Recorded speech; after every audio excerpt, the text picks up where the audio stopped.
시간입니다. 실제 있었던 사례를 통해서 재테크 팁 얻는 시간인데요. 화면을 통해 만나보시죠. 오늘의 투자 사례입니다. 경기도 성남에 거주하고 계시는 47세 직장인인데요. 성남 신흥 2구역에 위치한 재개발 주택 매수를 2015년도에 하셨습니다.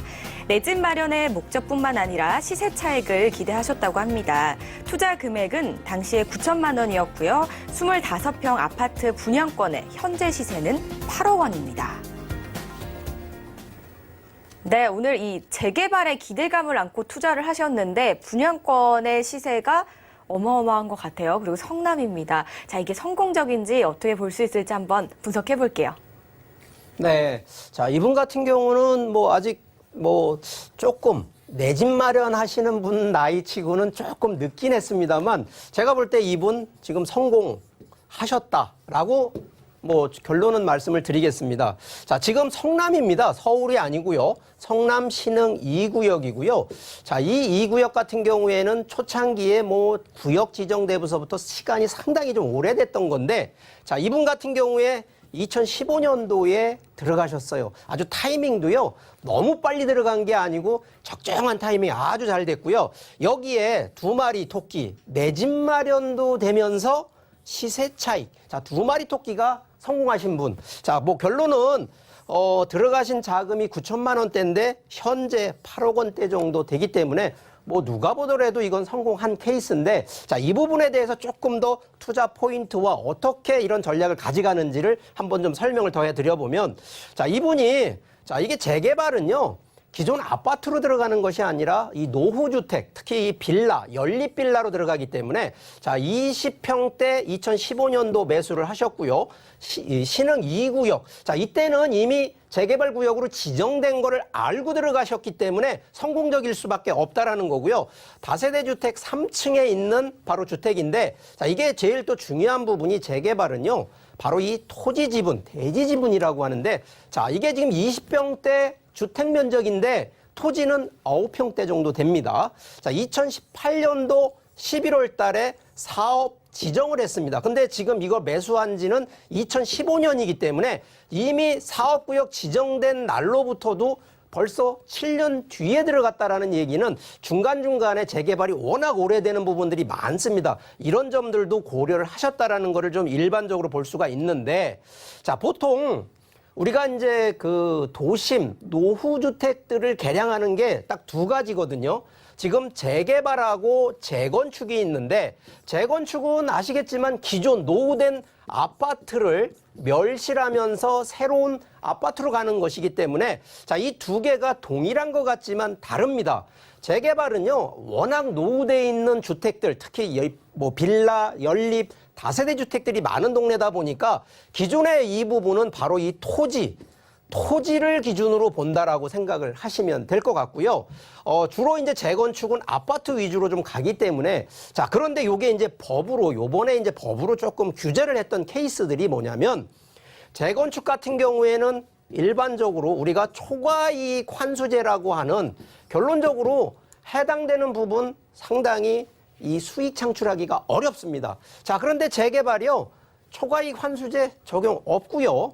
또 하나, 이게 지금 보통 재개발, 재건축 같은 경우에는 사업기간도 길지만 보통은 우리가 분양권이라고 하는 부분으로 이것도 보통 사고 팔고 전매가 됐었을 때에는요, 이거 상당한 프리미엄 갖고 돈이 됐었거든요. 자, 그런데 이거 안 됩니다. 자, 그런데 조건이 재개발 같은 경우에는요, 관리 처분 인가 이후부터는 전매가 안 되고요. 재건축은요, 조합 설립 이후부터는 재건축이 안 됩니다. 자, 이 얘기는요, 벌써 재개발이나 재건축 들어가는 그 시간적으로 보면 오히려 재건축은 조합 설립되는 게 먼저 들어가다 보니까 오히려 재건축은 분양권 전매라든가 여러 가지 차익하는 이 수익적인 측면에서는 조금 떨어질 수 있다는 측면으로도 이해가 될 수가 있고요.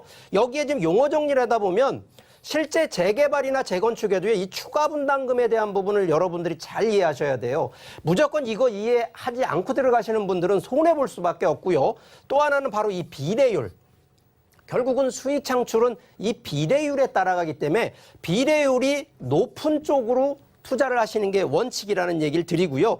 자, 결국은 이 조합원 프리미엄은요, 일반 분양가가 책정이 되면 바로 내가 받은 조합원 분양가보다 일반 분양가가 높아야지 이 프리미엄에 바로 이 프리미엄을 얻어갈 수 있다는 측면이 되겠습니다. 자, 근데 제가 지금 중요한 부분 하나를 더 얘기를 드리면 결국은 대지 지분과 전용 면적 기준으로 놓고 보면요, 두 가지 케이스 중에서 자, 대지 면적이 대략 비슷한데 전용 면적이 좀 넓은 쪽이 실제는 감정평가가 높게 나오는 케이스.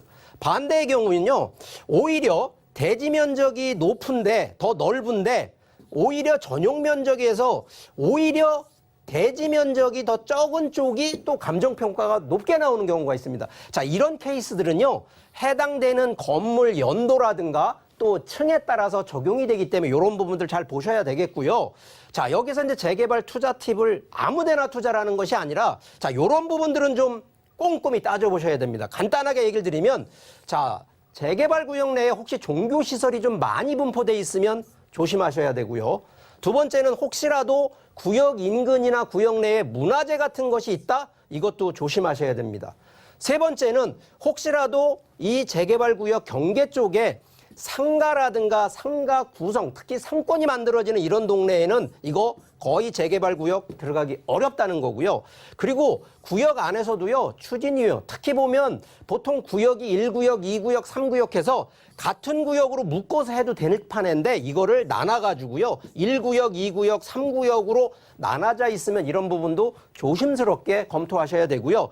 반대의 경우, 자, 추진위원회의 반대가 바로 이 비대위입니다. 비상대책위원회인데 여기도 꼭 반드시 있는 거, 이게 나쁘다는 얘기를 드리는 게 아니라 이쪽에서 얘기하는 부분들 꼭 체크하셔서 투자하시는데 결론적으로 이러한 리스크 부분, 앞으로 수익성 부분도 있지만 투자하는 부분에 고려를 하시고요. 특히 지금은요, 재개발, 재건축 가장 중요한 게요, 투자를 하시면 일단 2년 거주 조건이 들어가기 때문에 실제 실거주 쪽 컨셉이 아니시면 지금은 재개발, 재건축 2개, 3개 투자하기 어렵습니다. 그렇게 하셨다가는 오히려 입주권, 분양권 못 받을 수가 있으니까 이런 함정들 좀 있다라는 거, 리스크 있다라는 거 꼭 한 번씩 체크하시고 오히려 투자하실 때 내 집 마련 투자로 검토를 하시면 좀 더 중장기적으로 5년에서 7년 정도 보고 가시는 게 제일 안정된 부분이기 때문에 자, 오늘도 혹시 아직도 뭐 재개발, 재건축 관심 있고 또 어떻게 하면 좋을까 고민하시는 분들,